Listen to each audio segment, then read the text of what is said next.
So, since the reaction video did shockingly well for a channel of my size, I'm I'm gonna have to pull up something about that. I don't know. I'm shocked how well it did for my channel my size. So you know what I'm gonna do? I'm gonna do another one because that's fun to do. Like the last time, it's a reaction to a Bricky video, and also one I've seen before because, I mean, also, you know, it doesn't always have to be a blind reaction. Plus, well, this one's gonna be, instead of just Space Marines, just Warhammer factions in general, which is somehow crazier. And I know even less about them than Space Marines, so that's gonna mean some less trivia for me about it, and more so me making comments about it as I go from the limited knowledge I do happen to have about some of these factions, because Warhammer is metal as hell. So, yeah. On with it. Frickin'. Okay. And here we go. That is a face to start on with Bricky, for sure. As someone who doesn't necessarily serve the Omnissiah, but someone who can appreciate them, you will not be getting my legs today, as I will be replacing them with various things depending on which faction we are currently talking about to add a I wonder if I should hide my legs. And possible comedy to whatever the hell I'm currently doing. So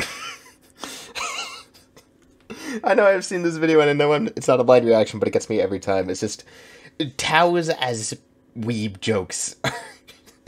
God, they get me every time, even if it's just a minor freaking wheeze chuckle like that. God damn it.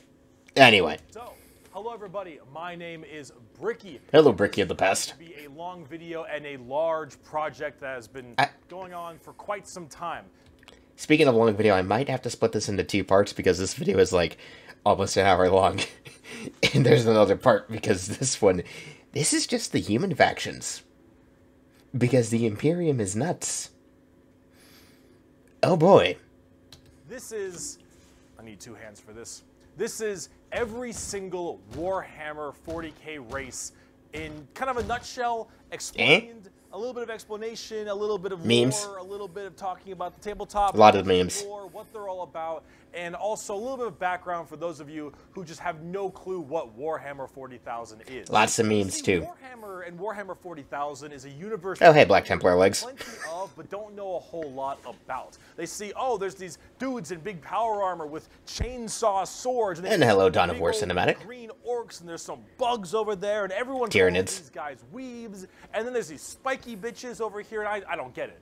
I don't understand. Where do I start? Well, this video is particularly for you, or for those of you who have a little bit of knowledge, but you're kind of curious about each of the different races and factions in Warhammer. That would be me.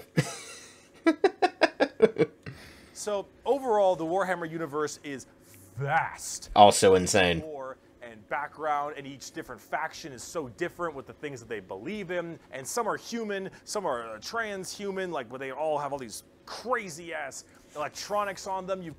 To say it out right now, AdMech is actually really fucking cool, even though they're just as insane. But honestly, they're cool because of the fact they're insane, to be totally honest with you. You've got aliens, and you've got the Chaos factions, and there's so much to entail that I decided to embark on this project to tell you what each and every single one of them is about, and what the Warhammer universe is about as well, to give at least a little bit of an intro to this extremely bloated but very, very enjoyable world that I and many others partake in. So, bloated like a frickin' Plague Lord. Bloated like a frickin' Nurgle Great Plague Lord, or whatever it's called. God, I just watched a video about a conversion kit for that. Why am I forgetting? I will be explaining every single faction in the Warhammer 40k universe, at least all the factions you can play as, and some smaller factions here and there. I will not be discussing absolutely everything in it, because that is a little bit much. Yeah. I'm not going to go too mega deep into the lore. I'm going to give you a pretty solid overview of each of the different factions, and have you learn a little bit about them, and we'll discuss a little bit of the tabletop as well, in case you are curious about that. Okay, just to go back for a moment, okay, let me see if I can't just trace to it. Frickin', doop. Okay, just because I do want to say, because I do know about these guys, the Adeptus RBTs are basically part of the Inquisition. Bricky will talk about them in this video. Think of them, if you've ever seen Judge Dredd, like the comic or the movie with Sylvester Stallone in it, or even the newer, well, the movie with, there's like 2 movies for Judge. Think Judge Dredd, but somehow cranked up even more to 11. It's, yeah, I think that. They're Warhammer 40k cops, basically. So, like regular cops, but, actually, no, just like regular cops, it's just that these guys have bigger guns. God damn it, society sucks sometimes. Pretty solid overview of each of the different factions and have you learn a little bit about them, and we'll discuss a little bit of the tabletop as well in case you are curious about that. For this episode entirely, we are discussing the Imperium of Man. Because there are too many of them. Fat chunk of Warhammer lore. Most of the lore. What is Warhammer 40,000? Well, the product of insanity of a bunch of Brits. The year 40,000, the 41st millennium, that's where it takes place, is in the year 40,000, 41,000 AD. Yeah, recently we moved on to 42,000 AD, but besides the point. First of many quotes in this video. It is the 41st millennium. For more than 100 years, the Emperor has sat immobile on the golden throne of Earth. He is the master of mankind by the will of the gods, and master of 1,000,000 worlds by the might of his inexhaustible armies. He is a rotting carcass, writhing invisibly with power from the dark age of technology. He is the carrion lord of the Imperium, for whom 1,000 souls are sacrificed every day so that he may never truly die. To be a man in such times is to be amongst untold billions. It is to live in the cruelest and most bloody regime imaginable. These are the tales of those times. Forget the power of technology and science, for so much has been forgotten, never to be relearned. Forget the promise of progress and understanding, for in the grim, dark future, there is only war. There is no peace amongst the stars, only an eternity of carnage and slaughter, and the laughter of thirsting gods. That is a pretty apt summary of 40k's nature as a whole, and yeah, it's pretty fucked for anyone living in it. Just, oh boy. The things to go into and to discuss, God. I'll probably bring up some of what I do know. My knowledge is a lot more limited than Bricky because I'm still relatively new to the lore. I've only probably been into Warhammer for a couple of years now, and I mean, I don't play the tabletop game because, like I said in the previous video, my plastic crack addiction is to Gunpla, so I don't have the spreading out to do with that. So I'm just here for the insanity of the lore and the other stuff that produces from it, so pain. I am so broke.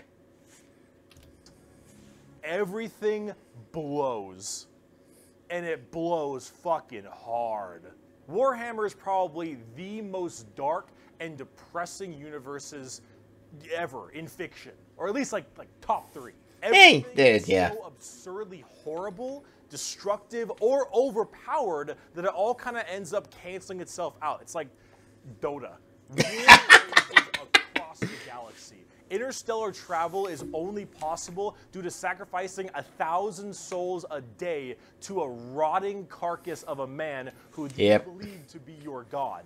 Demonic gods and just demons. Oh, hi, Death Guard. Fabric of reality on a whim. Other Xenos or even other humans end up killing each other in untold billions across the galaxy. It is a time of unending war, slaughter, and a bloodbath amongst everybody. To quote the tagline, in the grim darkness of the 41st millennium, there is only war. And it is fucking awesome. Planets are deemed unrecoverable and are completely destroyed on a whim. Everything sucks. Yeah, this is what I talked about in the Space Marine video with how nuking a planet is often a go-to solution to a problem. Maybe not the correct answer, but definitely an answer. But that's like the charm of it. Oh, definitely. Everything in Warhammer is evil. But being evil is kind of fun. Like, humanity, in its own right, is a xenophobic, prejudice, and religious zealot group that kill each other just as much as they kill all of their enemies. And they're like mid to high tier evil on the evil scale of Warhammer. Nobody is good. No matter who you are, everyone not even the Tau. Despite the memes. Color of evil. Whoever you pick, you are going to be the bad guy. But that's the fun of it. Because being the bad guy is badass. Villains are cool. That it is. They look cool. They got cool. Oh yeah, no. They got cool weapons. They got cool armies. Villains are cool, man. Oh yeah, no. Bricky's got a point. Being the bad guy is a fun thing to do in games. It's why games where you get to play as a villain often tend to be the most fun, because you're not as restricted. And I mean, look at the art, dude. The aesthetics are freaking awesome. And when everyone is a villain, everyone is pretty cool. Yeah. That's what makes this so definitely cool, that everyone can be the bad guy. So let's start off talking about the main bad guy, quote unquote, the Imperium Air quotes. of man. Oh, I recognize that picture. The Imperium of man is the main empire. Oh, Metro Prime 3 was too nice. All of humanity is under this one flag called the Imperium. And about 10,000 years ago, there was a man. Don't think I didn't catch you using that frickin' Back to the Future image.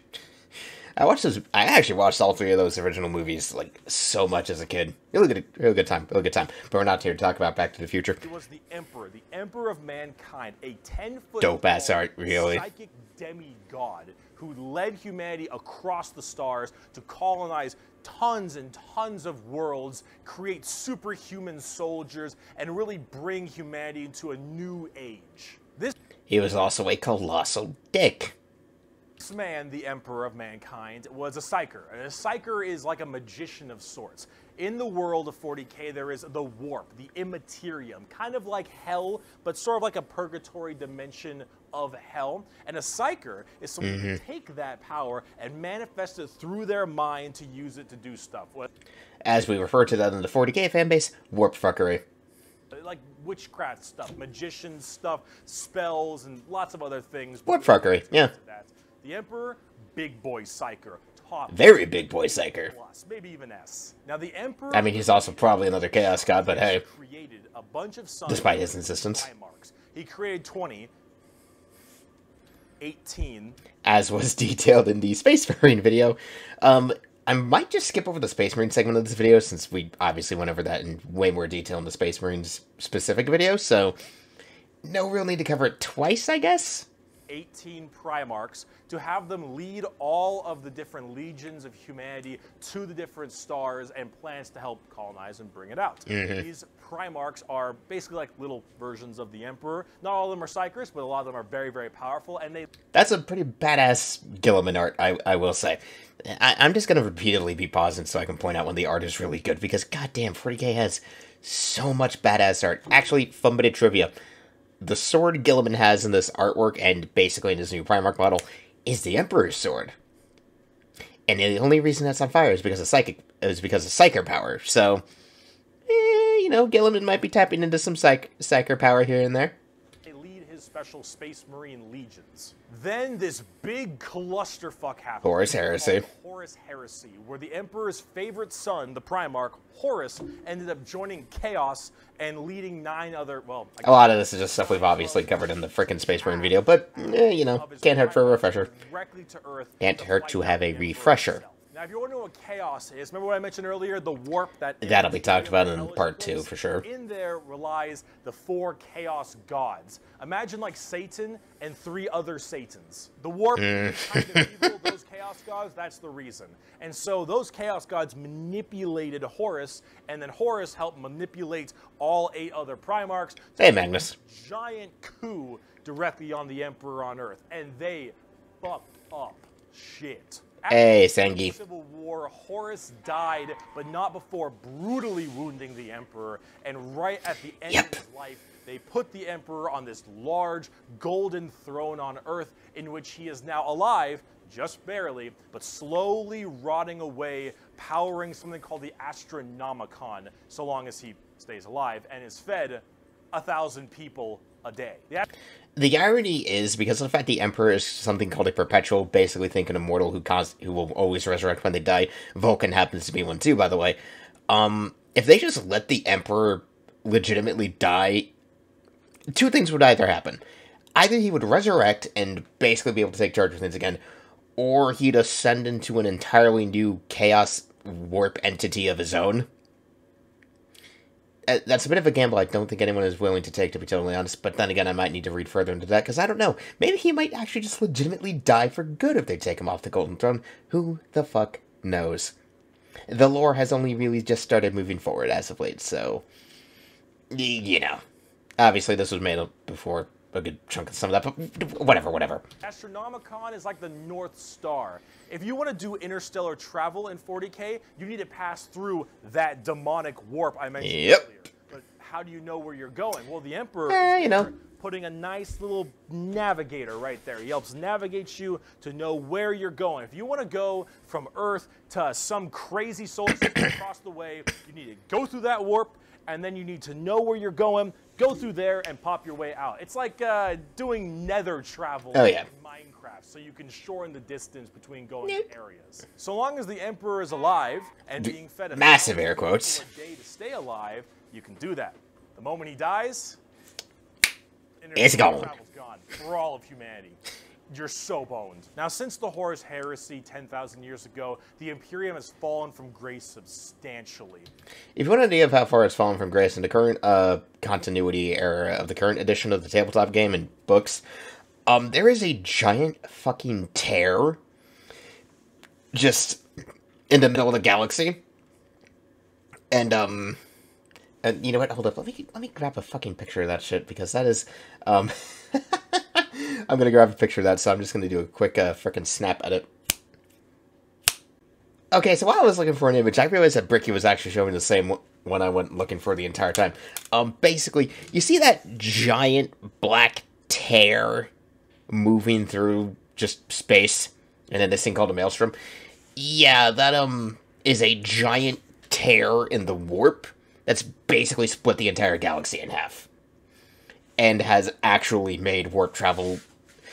Well, okay, warp travel itself isn't gone, but you can't really move through that gap. So, like, a good chunk of the Imperium is kind of just on its own, divided between itself. But the Imperium has also gotten a lot stronger because of Primaris Marines, but that's not relevant to the video, so we'll just move on. So funny. Started to dwindle and die. There is now giant fundamental religious extremists that now believe the Emperor of Mankind was a deity, a true living god, which is probably the last thing the Emperor would have wanted to be remembered for. Literally, again, as was detailed in the Space Marine video, burnt down an effective equivalent to Jerusalem because he didn't want to be worshipped. Definitely the last thing the Emperor wanted anybody to do. So now you have this thing called the Ecclesiarchy, which is this giant church. They're a bunch of dicks. Spreading the good word of the Emperor. He is now the Bricky's Darkwood video is good. God, the God Emperor of mankind, and all of the Imperium has taken up worshiping him to the fullest extent and killing anything that isn't humanity in his name. The irony of this as well is that their tome of reference was a book written by Lorgar. The absolute ultimate irony of it all. I still got trivia. Futuristic gothic tone to it. Very good. It's a very cool aesthetic, actually. Really cool. If you think anything against the Emperor, that's heresy, and you deserve to die. That is called being a heretic. Yep. Heretics die in 40k. There is no such thing as freedom of religion. There is no such thing as freedom of speech, so long as you are against the Emperor. There is no such thing as any kind of tolerance. Everyone is a religious zealot. Some more than others, but no matter what, you preach in that good word. So right now, everyone in humanity is trying to expand their empire. I do want to mention something, but I'm pretty sure Bricky says the quote I have in mind when he talks about the frickin' Inquisition. So I'll save it. If he doesn't, I will say it then. Let's look at the chapters we got. The Imperial Guard, the Space Marines. We'll skip this segment since we kind of already covered that in the other video. So yeah, these guys. We'll skip these two segments and we'll go from the Imperial Guard to the end back. Across the stars. If you are a heretic, someone who doesn't believe in the Emperor, you are deserving of death. If you much death, painful death, extended death. You are also a heretic, and you deserve death. If you are an alien race of any kind, you are a death. filthy Xenos, and you deserve death as well. So long as the murder continues and humanity expands, the Imperium of Man is very, very happy. However, the largest fighting force of this Imperium is my personal favorite. That's a good segue. Also my favorite, actually. The Astra Militarum, or also known as the Imperial Guard. I think you mean the Wall of Guns. Okay, I do actually mean that. They're literally just a living wall of guns. I do like them, though. The Astra Militarum are also really cool. But I am biased towards Space Marines because I'm a basic bitch.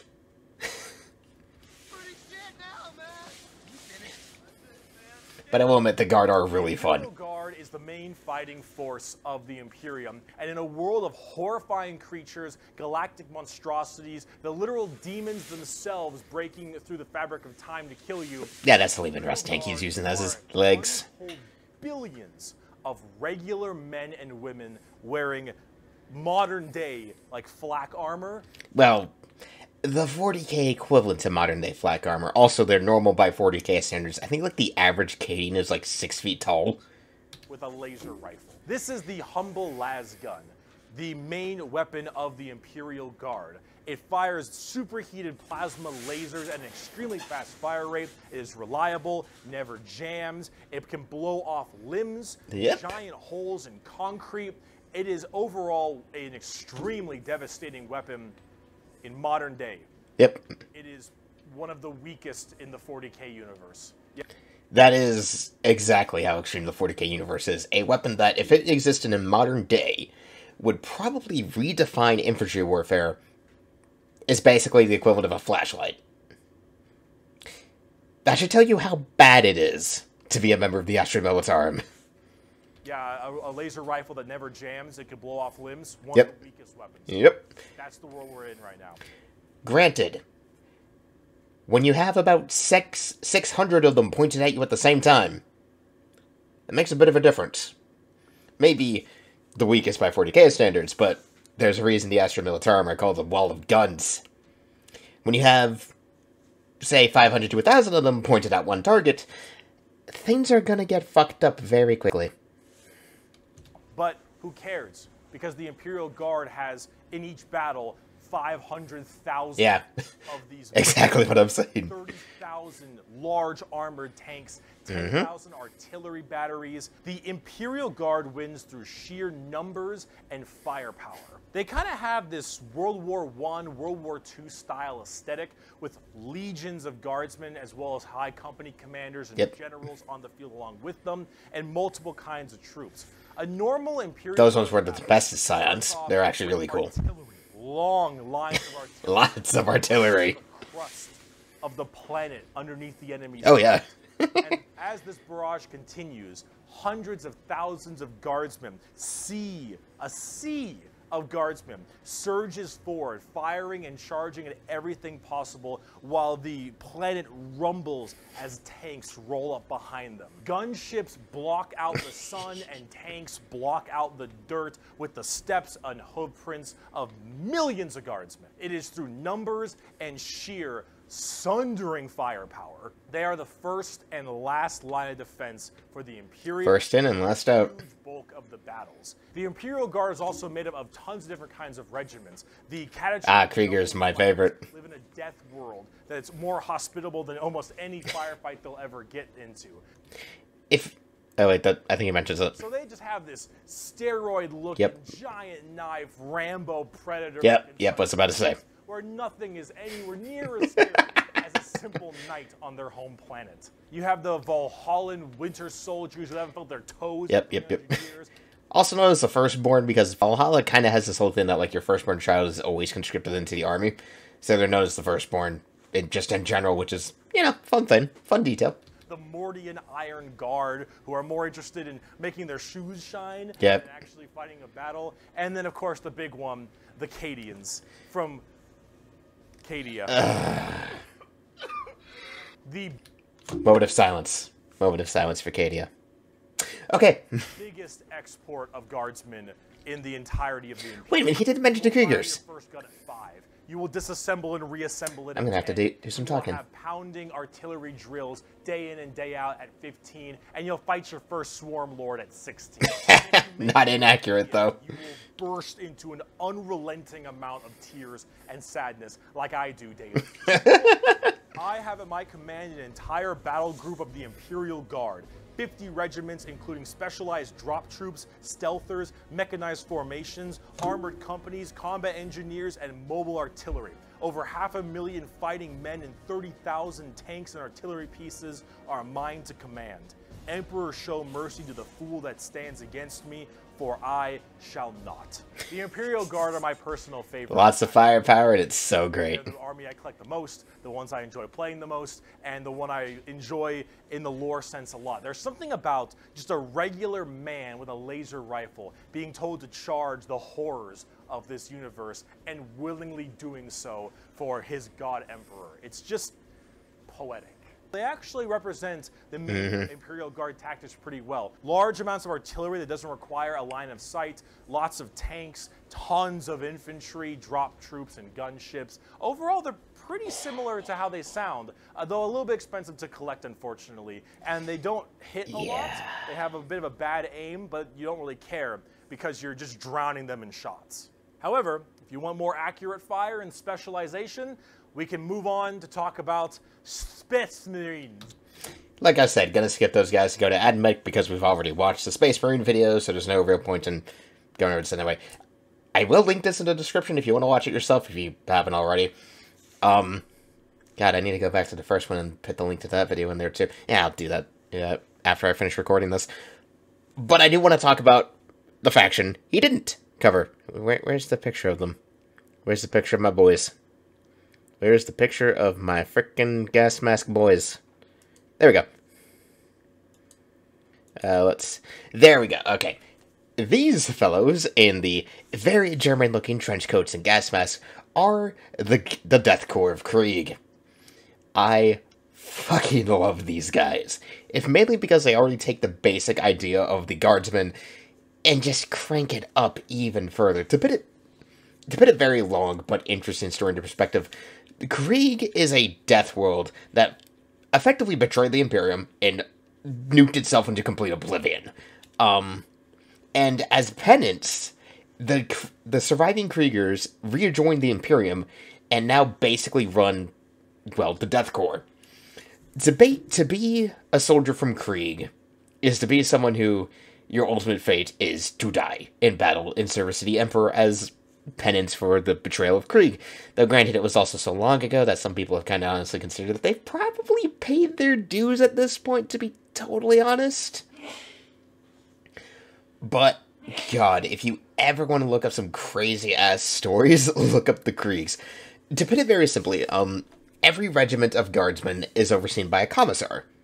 The commissar's duty is basically to keep morale in check, and by keep morale in check, I mean shoot a guy if he ever seems to look like he's even acting up in a way that it goes against orders. The commissars assigned to Krieg regiments are not there to, keep them from killing themselves or going against orders. No, no. They're exactly there to stop them from killing themselves, because a Krieg commissar has to make sure they don't just affix bayonets and charge in willy-nilly trying to get themselves killed. Because the Kriegsmen will do that. There is a reason why. I think I remember this being a story, or at least a snippet I read, that if the Krieg regiments arrive at a world, everyone there knows they're fucked. Because Kriegs only deploys to worlds that they know they're probably gonna die in. To the point, it is a running joke in the 40k fandom that if a Kriegsman survives a battle, he's more ashamed than if he had been killed in it. Which says a lot. The catchphrase of Krieg is glory to the first man to die, though I think that might just be a guardsman thing in general, so take it with a grain of salt. I do think that's just a guardsman phrase in general. Anyway, on to the AdMech.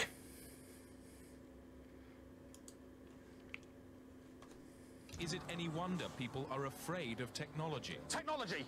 I mean, they certainly are. Adeptus Mechanicus. The Adeptus Mechanicus are a technophile cult on Mars. Yep. Now, these people Very are much. weird because they don't actually really believe in the Emperor of Mankind. They're not just a little bit weird, Bricky. They're...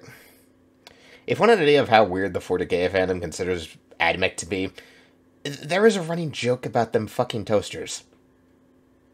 I'm not even kidding. It is very interesting. I don't know the source of the meme. I should probably look it up. But I know it's a consistent joke. And it is kind of a funny one, I'm not going to lie. Actually, there was an AdMech game that was actually free on Epic Games Store. I should probably try that out, to be honest. That might be fun to make a video about. And you might think, oh, it's a strategy game. Whoa, Bricky, that sounds like some heresy. Well? A little bit. They believe in the Emperor. They believe in his power. But they don't pray to him. They pray to something called the Omnissiah. And the Omnissiah is this kind of machine god that they believe permeates in all machines. And if you think, well, wait a minute, they believe in a different god? That sounds like super heresy. Well, yes-ish.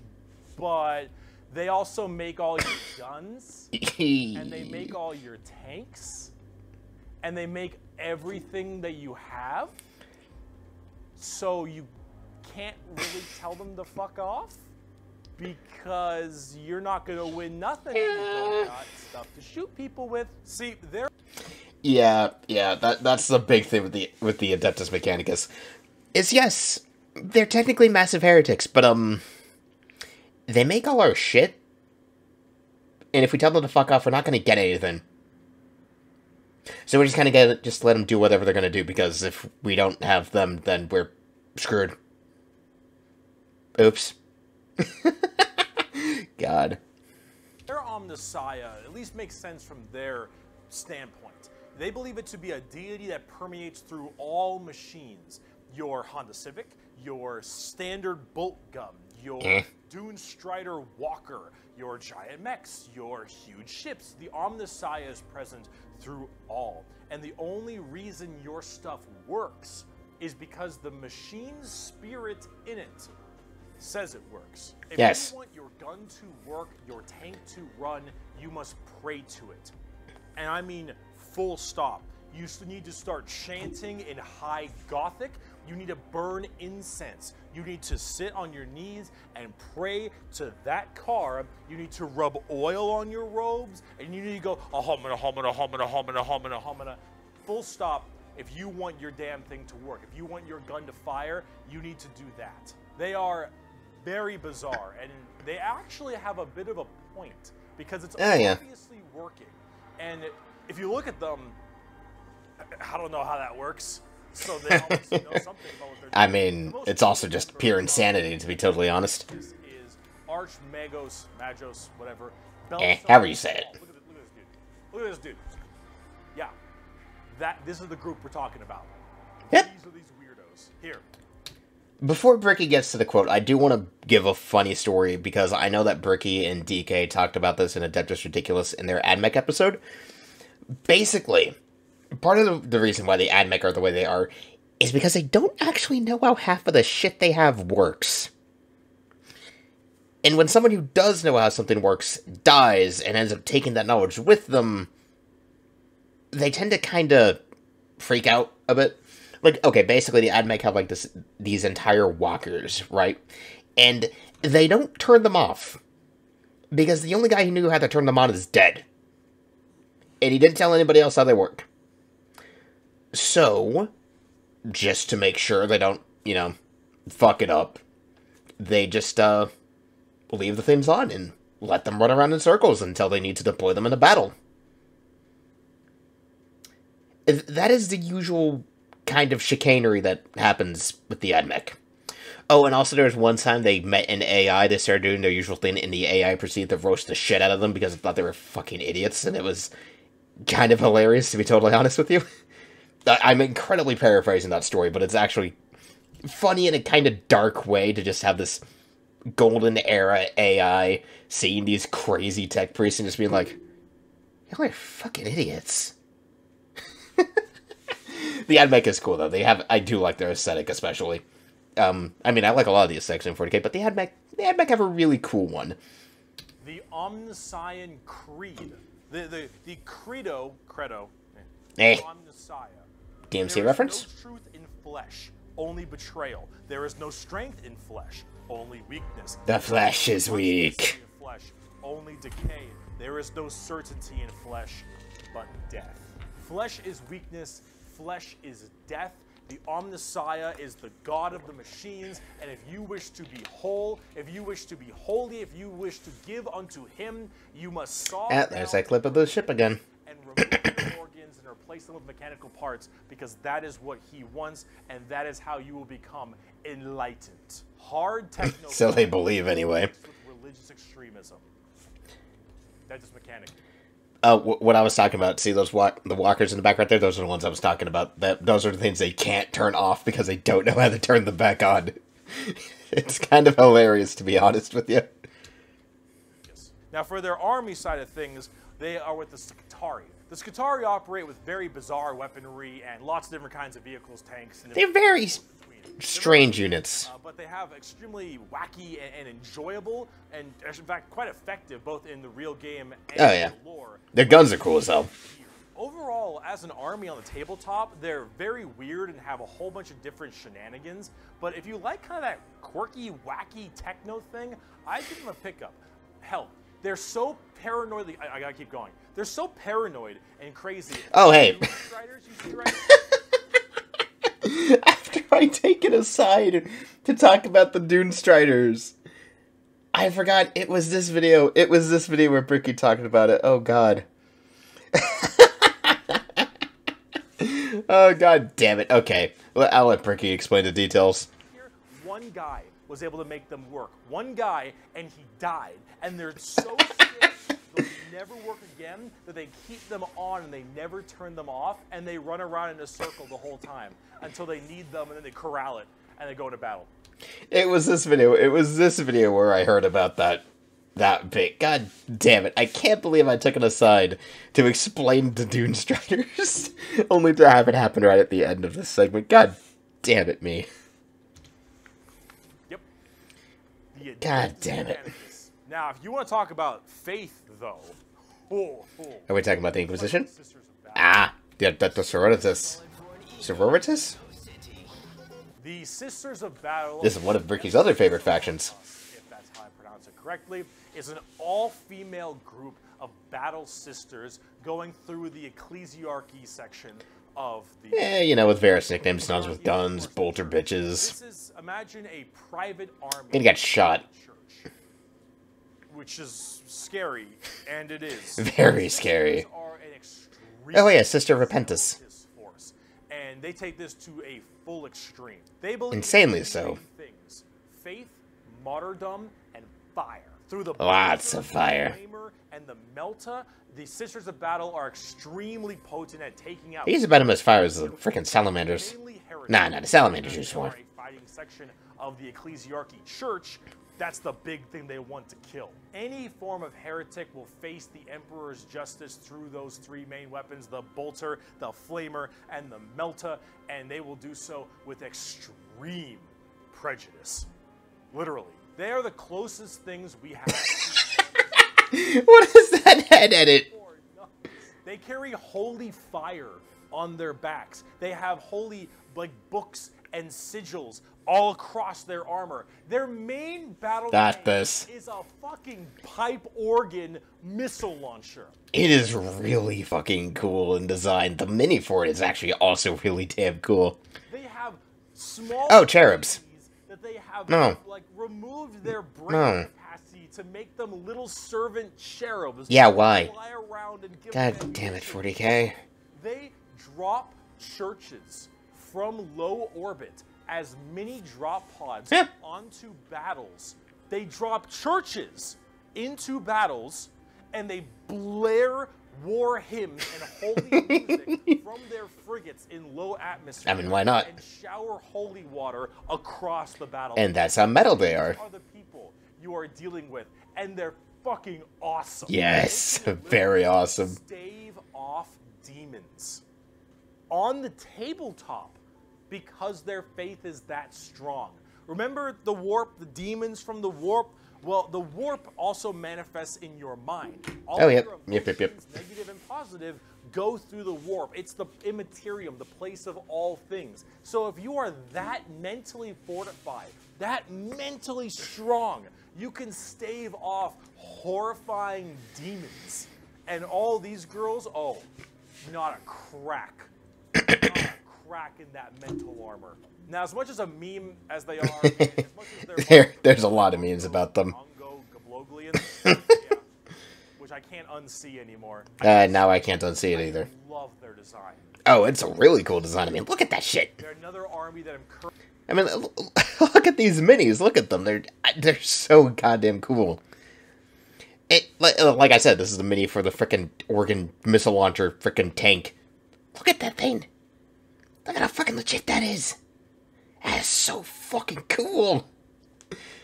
currently collecting. They just released a whole new line of figures. Right, this around that time. Recently, This is before Bricky's Night Lord's frickin' bias came. Celestine, the living, literally. She's actually really fucking cool. From the Triumph of St. Catherine, which is literally a funeral procession as a model. Because of course. Tanks I mentioned earlier. This shit is the most over-the-top badassery in a lot of the Warhammer universe, and goddamn. And yet there's still somehow stuff more over the top than that. Are so cool. While I'm a guardsman at heart, oh, this is such a cool faction. By Bolter Shell, Flamer Burst, and Melta Blast, the mutant, the heretic, and the traitor alike. He accidentally hit his freaking shirt mic. Yeah, we all make mistakes. I hit my mic all the time. So shall it be until the end of time. And speaking of burning demons. Oh, hi, Grey Knights. I can see.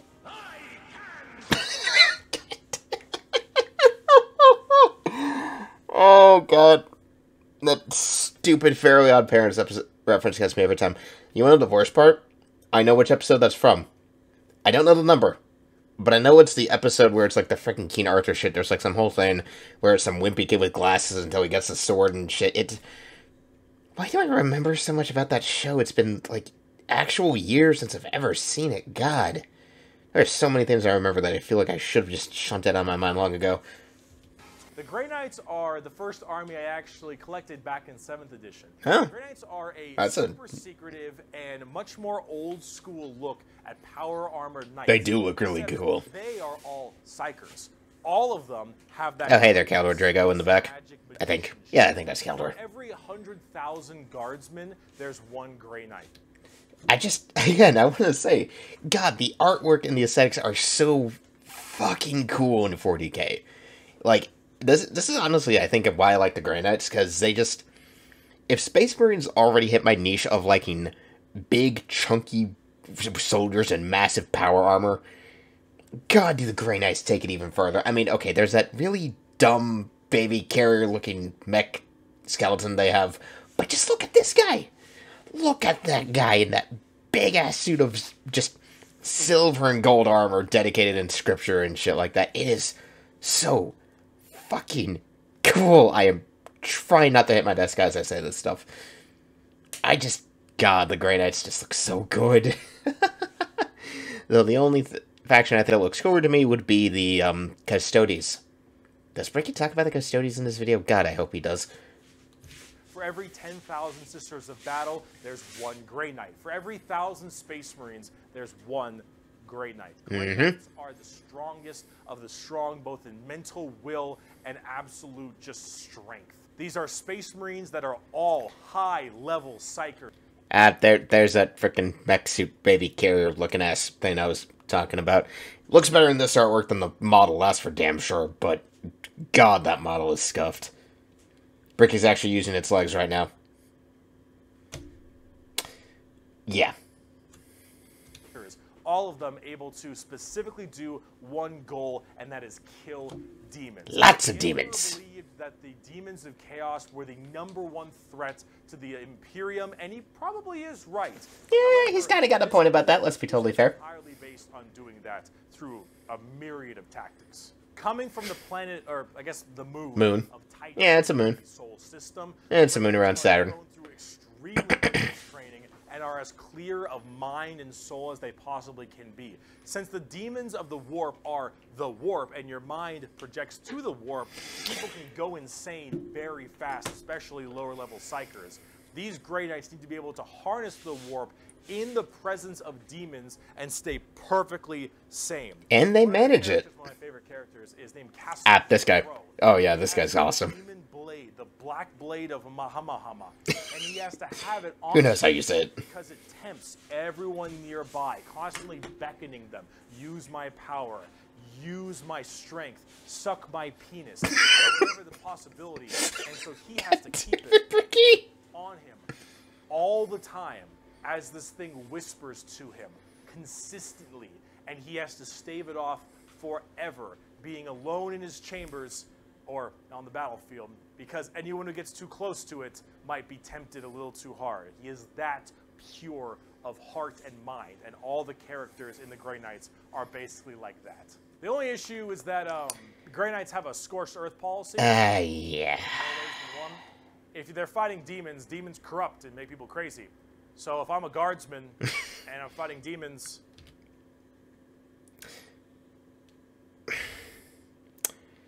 He just... Man just had to throw out the goddamn interspecies reviewers frickin' cover, didn't he? God fucking damn it. And the Grey Knights arrive, and they kill all the demons. Oh shit. The risk. And so guess who's not making it out of there? On tabletop, they're very strike Yeah. kind of people. They teleport all around the place. They are fast strike groups, small amounts of models because there's so many. Their models do look good though. So many characters, but with it, you get in there. Oh, you can see those frickin' mech carriers in the back. God, the models look so bad. You don't have numbers, and so every dead Grey Knight hits really damn hard. Yeah. It's fun, though, if you like that kind of fast striking kind of army. Oh, and also Caldor Drago. Yep, this is it. Caldor Drago. All right, that is. Oh my goodness gracious. If okay, a big thing with the Grey Knights to kind of admit is, they're also kind of, in some people's opinions, like the biggest Mary Sue faction in the Imperium. Probably only surpassed by the Ultramarines when they were written by Matt Ward. I still like them, but I do admit they, their whole shtick does kind of make them stand out for that reason. But, well, I'll pretty carry this out because it's got to be one of my favorite quotes in 40k, and there are a lot of quotes in 40k that I like. Let me put it this way. I am the hammer. I am the male. Hail about his fist. I am the spear in his hand. Though we are lost, I am the shield on his arm. I am the flight of his arrows, and I am the hammer. I am the sword. I am the shield. I am a soldier at the battle at the end of time. Grey Knights are pretty hardcore. They are as holy as you can get for a Space Marine. If you like Space Marines and you want to, you know that they're holy enough, you want to be holier, Grey Knights. Yep. And you want to be holier and big. Let's talk Imperial Knight. Time to let my mech fan bias show because I fucking love Imperial Knights. Look, as my Jinroku and Virga rant has proven, I'm incredibly biased towards giant robots. And 40k has some really fucking awesome giant robots. To quote a video on a very good fan song called Titanicus. Everybody gangsta until the church starts walking. Oh, this will be fun to talk about. Oh, Lord, he comes! Do you like gigantic walkers the size of homes? Yes. Medium-sized buildings? Yes. Do you want to kill heretics, but you want to kill like 40 yes. per turn? Yes. Do you want a gigantic, old-school knight noble house? Yes. Of walkers with giant chainsaw arms? Yes. Imperial Knights, it's not a whole lot to talk about them because they're just gigantic walkers. But their entire, like house feel to them. Like their entire bit is giant mechs, knightly honor, and big fucking guns. That's all they need. Feel like they're houses. Each Imperial Knight comes... I mean, come on, look at this shit! Each of them act in their own special way. These behemoth of walkers also destroy almost everything in their path, killing full I mean, squads, you know, unless it's, squads, in a couple shots, legions of troops. Frickin' Wraith Lord, get fucked. Not mess around. And they look so cool.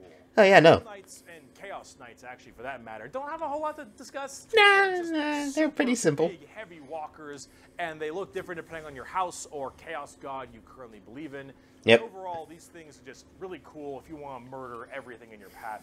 They're the big, scary, big unit. I mean, look at those goddamn things. Select them, go to town. They make for a great painting project too. Game over. I would imagine. Earth. Let's talk something about a little bit different, a little more gold. Ah, yes, the Custodians. But okay, just to talk Imperial Knights real quick.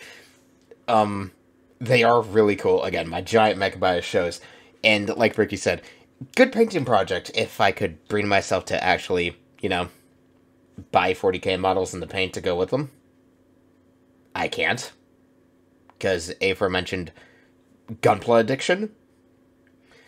But you know, I like giant mechs. I like giant things that go stomp. To put it very simply, the largest known type of Imperial Knight is the Imperator class. The scene is a mountainous-sized church on legs. It is so godforsakenly big that if a mini of it were to exist, it'd be like 5 feet tall. People have tried to make a mini of Imperators before. They're fucking huge. If you want to watch a good, like, 40k related painting channel, Midwinter Minis does a good one. He has been painting a building and is getting to painting now a Warlord class Titan, I do believe. And it's pretty fucking big, let me tell you. It's like 2 feet big of just heavy resin plastic, because not every model produced is done precisely by Games Workshop. Some of them have to be produced by, like, their side company, Forge World, because, you know, all their stuff. Forge World models are fucking insane in what they do and get away with.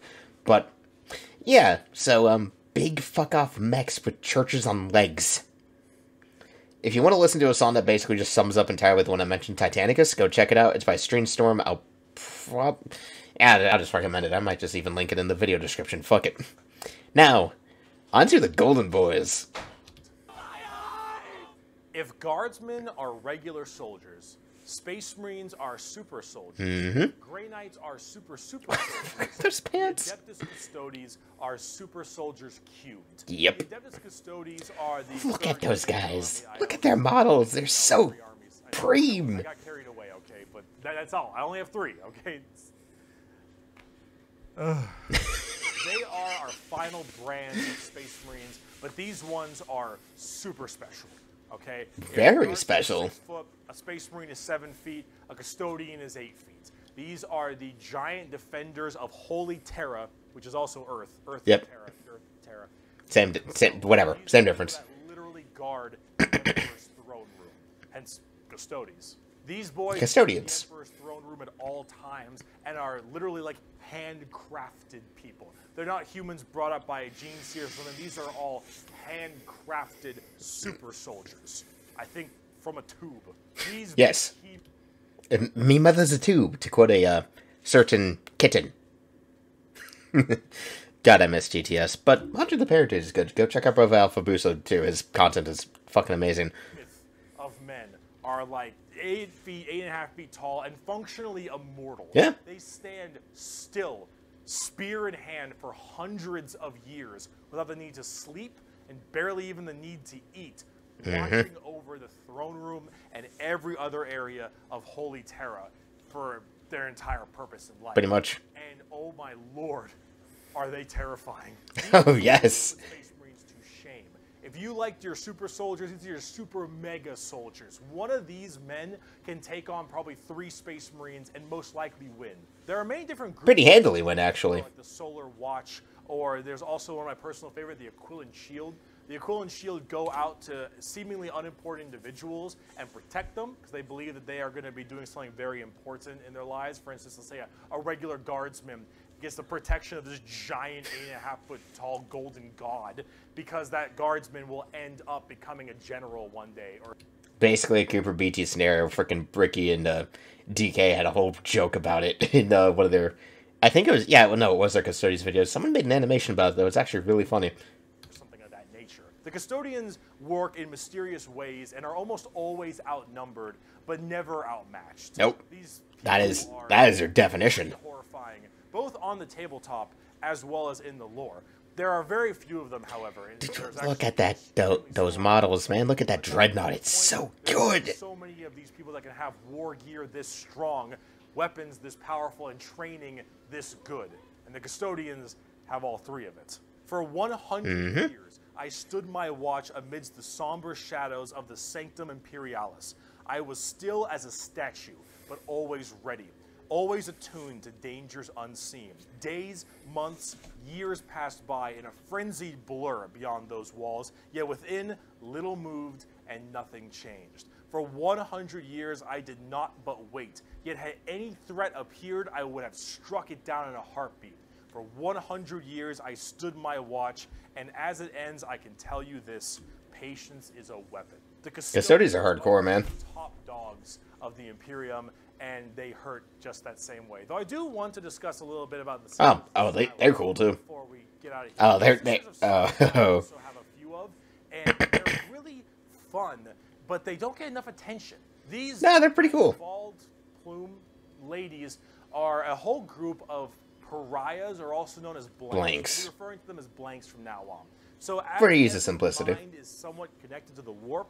These blanks are a genetic mutation that has it suppressed heavily. Because of that mind suppression, normal people feel this weird, like, uncomfortable nature when around them. When a Sister of Silence walks past them, you feel ill. You feel just uncomfortable. Now imagine being a Seiker standing next to somebody like that. Past childhood. Because once they are birthed, they're, well, you know, killed something at a very young age because they just emit a horrifying aura. These ladies, however, are guardians of the throne as well for more. Yeah, I'm pondering something. See, so, the Custodians are Seikers, so they have a difficult time dealing with major demons and other kinds of psychic phenomena.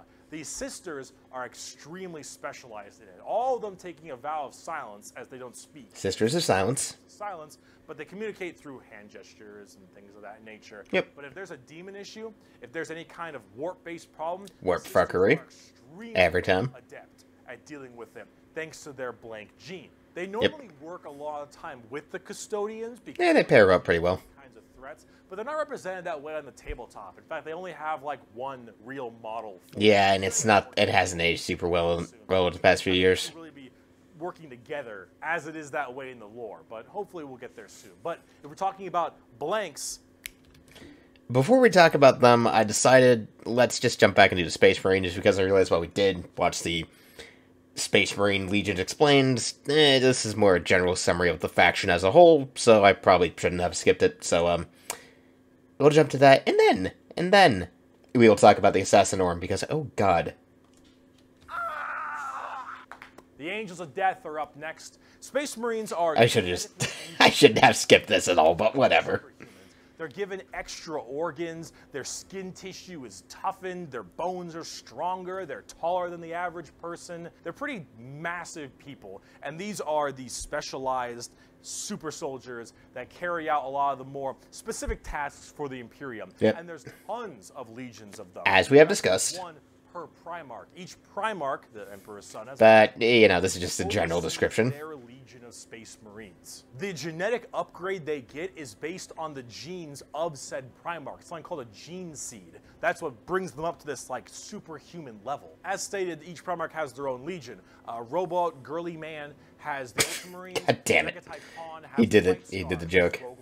Has the Imperial Fists. Corvus okay, I forget. Okay, I'm going to scroll this a bit. Does he? What else does he talk about in it? That are also extremely interesting. I forget what else he talks about in it. Average Space Marines, which we will discuss. Yeah, we'll just see what he goes to. I don't have a whole lot to say about Space Marines. They're superhumanly fast. In fact, it's been said that nothing that large should move that quick. These men Like I mentioned in the Space Marine video, they can move at like 60 miles per hour on foot. These guys are scary fast for how big they are. in power armor moving at blazing fast speeds. Their reflexes are faster, their skin is tougher. They are overall just extremely powerful soldiers. In fact, where they differ comes down to which Space Marine Legion we're talking about. For instance, The kind of ironic part is for how powerful Space Marines are often described in the lore, games often tend to kind of downplay that supposed strength, as you saw from that clip from Dawn of War. It's almost kind of funny, actually. They're described as these nigh unstoppable angels of death, as they're called, and yet the games often portray them being killed off pretty easily and handily by pretty much any other race that isn't another human. It's honestly kind of surprising. the I mean, again, it's kind of the point, but, you know. Rabute Gilliman. Strong in almost every way, the jack of all trades kind of group. Warhammer 40k Space Marine, that is a good game, and I'm glad it's getting a sequel. The White Scars by Jagatai Khan are all about speed freaks, go fast. We're talking attack bikes, we're talking land speeders, you want to go in quick. You know what, I'm probably just going to cut this segment up, because this is actually kind of... like buzz flies, buzz saws. With the speed of buzz saws. Fuck you, Pale Kid. Oh, god damn it. Oh, having streamed Hollow Knight, honestly, that, I know that pain. I know that pain very well. Oh, god. Yeah, this is kind of just retreading a lot of retreading stuff from the Space Marine video, but you know what? For that alone, worth it. I think the rest of the segment is kind of just talking about basic videos. Does he bring up stuff like, yeah, no, most of this is just Legions, and then he talks about the Dark Angels. Okay, yeah, no, to the Assassinorum, then. I'm keeping that bit in there solely for the frickin' Hollow Knight joke. Anyway.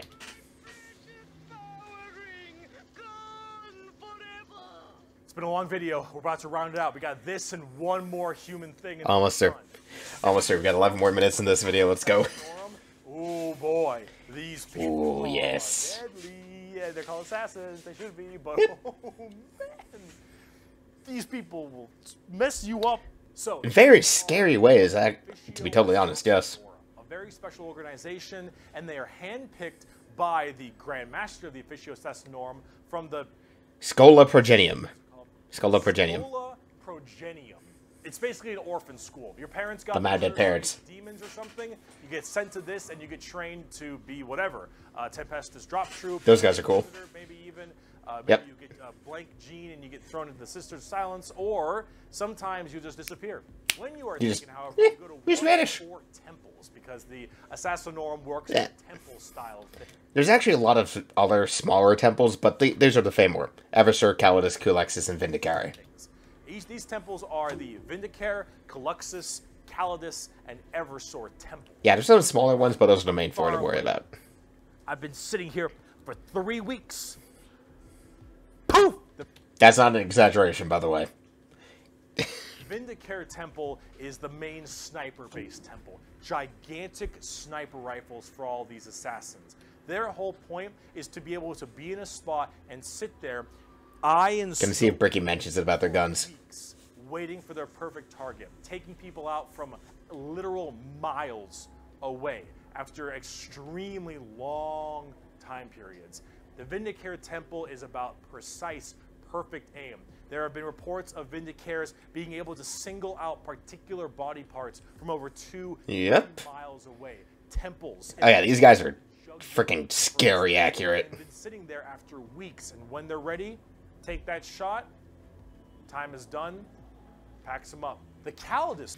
Okay, because Bricky didn't mention it, I do want to say a cool thing with the Vindicare assassins is every single one of them has their particular type of rifle. I forget what it's precisely called right now. Gonna go look it up. Hold up. The Vindicares make use of something called an Exodus rifle. The cool thing about the Exodus rifle is it is handcrafted for every single Vindicare assassin to his precise specifications. Ergonomics, weight, build, everything about it is solely built to suit that particular Vindicare. So, it does some crazy things. You want to know how crazy the Vindicare is? These guys are occasionally, sent out to assassinate Space Marines. Yes. These guys will occasionally kill Space Marines because the Inquisition says, fucking do it, bitch. The Inquisition are, like, the biggest dicks in the Imperium, and that's saying something, because pretty much everyone in the Imperium is a massive fucking cockhole. This temple, however, is a lot more about shape-shifting and deviant art. It's Yeah, lots of deviant art, lots of fetishes, lots of fetish work. This allows a lot of body augmentation. They're also pretty much 99% women. Kind of transmorph themselves and infiltrate areas that are problems. These assassins will end up taking missions that take years, 2-3 years, to infiltrate a heretical group and slowly work their way up, just to get enough time to put a bullet into the main target's head and then escape unharmed. Or become the main target and sabotage it from within. These are all completely about deception, mind tricks, polymorphing, and everything in between. And lots of drawings. Lots of drawings. The Eversworn Temple. AKA the Re-Boys.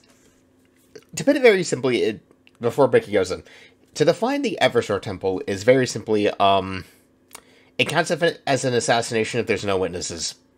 And there's no witnesses if everyone is dead. Bricky will explain. Just kind of disturbing one. The Eversworn Temple is about when you don't want... Bricky. They're all fucking disturbing. But the Eversworns especially, they are fucked up. Anything to come back alive, friend or foe. You want Yeah. it all Just dead. kill it all, blow it all up. Is psychogenically conditioned with just psychotherapy and psychological torture to only feel violence, hatred, and anger. It does the Clockwork Orange style of things. Forced to watch never-ending pain and misery and psycho conditioning, I guess is the term. And then they pump you full of tons of psychedelic drugs. Yep. And they cryo-freeze you. Yep. And then they drop you in an area where they just want to make sure everything is dead.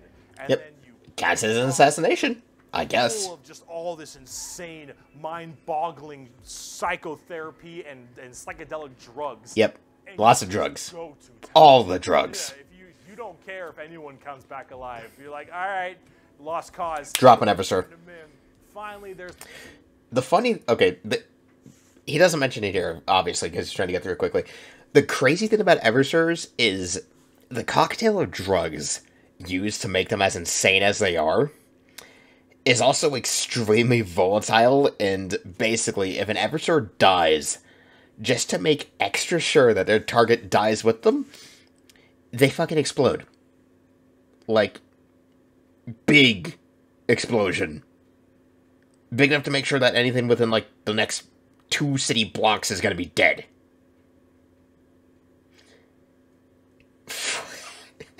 That's so fucking insane. These guys are cool, though. It's the most bizarre temple. Bizarre, but also cool. Temple. The Cluxus assassins are feared even among the other temples. Oh, yeah. So that blank gene, the people will go to the Cluxus temple with this as well. And this is where they can harness... Their masks look so cool. Anti-Seiker, or even just anti-regular people. Oh, yeah. They are seen with extreme fear and distrust among many, many people. Yeah. They're described by the Eldar, by quote, as being pure evil. Imagine that uncomfortable feeling from that blank gene I mentioned, and then imagine them being taught and given equipment to amplify it by 100. If normally regular people feel uncomfortable, now they are basically akin to being a siren wailing directly in your ear. And if you're a Seiker, God help you.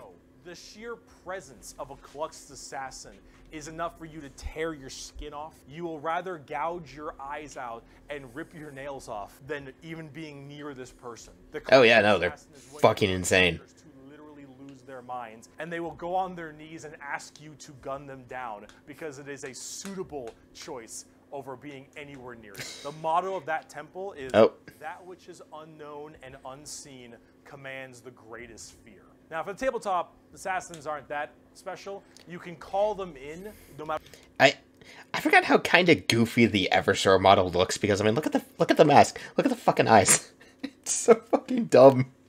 What Imperium faction you are, and they do a lot of work for themselves, but at the same time, they're very specialized and require a lot of finesse. They also have a lot of poison. You generally want them to, though. You want to cause some distortion and weird stuff, you take a Calidus. You want to just murder swaths of infantry and then blow up Eversor. You want to kill that one guy, Vindicare, and if you have a lot of Seikers, Caluxus. It's a nice little, like, jack of all trades. Yeah, you know, throw something in if you need it. And you get to choose which is really fun. But now, let's talk about the last human faction. The Inquisition. Before we do part 2, the Inquisition. We have a lot to talk about. So much to talk about. Oh boy. That was a fucking TTS clip there, Bricky. I caught that shit. Where do I even begin with the Inquisition? Take every secret police you can think of. The KGB, the Gestapo, the Images. any of these kinds of people. And then mark it up by about 10. That's 12, more like. Them the most power in the entire Imperium. No, you know what? How about this? This right here. It's not just a Quote time. This is the Imperial motto. The motto of He's the gonna say it. Inquisition. I apologize for my bad pronunciation. Innocentia nihil probat. Innocence proves nothing.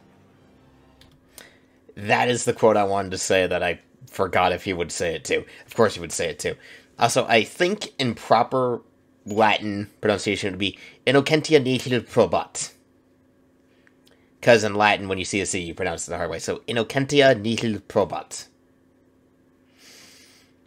Innocence proves nothing. That is all you need to know about the mindset of the Inquisition and how they operate. You can be completely innocent, and it will not change a goddamn thing. The most powerful organization in the Imperium, the secret police, their number one motto is innocence proves nothing. The Inquisition goes around like the secret police or like detectives to find Witch hunters, basically. in the Imperium.